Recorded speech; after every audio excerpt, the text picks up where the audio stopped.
Nimesalimu amri kwamba mimi nitasimama kiti ya Senate come 2027 God willing. Mimi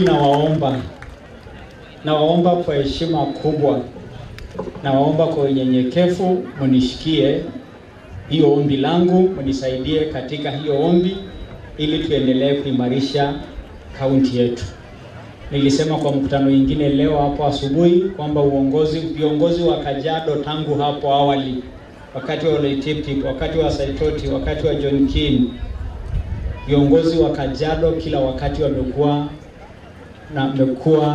mfano wa uongozi bora ndani ya taifa letu.